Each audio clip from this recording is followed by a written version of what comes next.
آ جاتا ہے جی چلو جی سفر میں اگر شادی ہو بھی جائے نا اولاد نہیں ہوتی، لو جی نواں مسئلہ آ گیا۔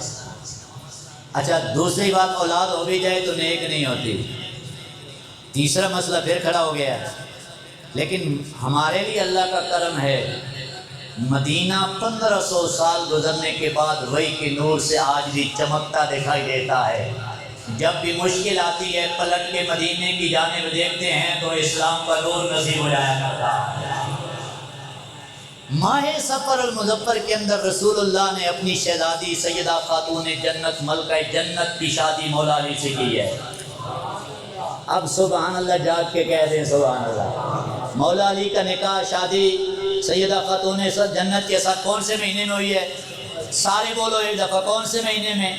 سفر کے مہینے میں۔ لوگ کہتے ہیں سفر میں شادی کرو تو کامیاب کوئی نہیں ہوتی، ایسا جوڑا بھی کوئی کامیاب ہوگا کائنات میں جیسا علی اور سیدہ فاطمہ زہرا کا ہے؟ پھر کہتے ہیں اولاد نہیں ہوتی، اوے اللہ کے بندو اولاد ایسی بھی کسی ہوگی جیسے شہزادے رب نے سیدہ خاتون جنت کی جوڑی میں عطا فرمائے ہیں، حسنین کریمین جیسے بھی کسی کی اولاد ہوگی، سیدہ زینب جیسی بھی کسی کی اولاد ہوگی، اور پھر کہتے ہیں اولاد ہو بھی جائے تو نیک نہیں ہوتی۔ میں نے کہا کربلا میں کٹے ہوئے سر سے تو نے قرآن کی تلاوت کو نہیں سنا، یہ اسی علی کا بیٹا ہے جن کی شادی رسول اللہ نے ماہ سفر المظفر کے اندر فرمائی۔ اب بھی اگر یقین نہ آئے تو تمہارے اپنے جناب مقدر کی بات ہے، ہم نے تو دل جلا کے سر عام رکھ دیا، جس کے دل میں آئے پائے روشنی، ہم نے تو دل جلا کے سر عام رکھ دیا۔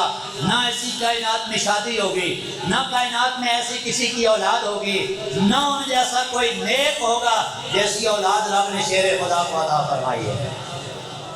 اس لیے یہ سارا کچھ جھوٹ ہے۔ حضور ایک کفر کے عقیدے کا رد فرما کے عمل سے رد کر کے گئے الحمدللہ۔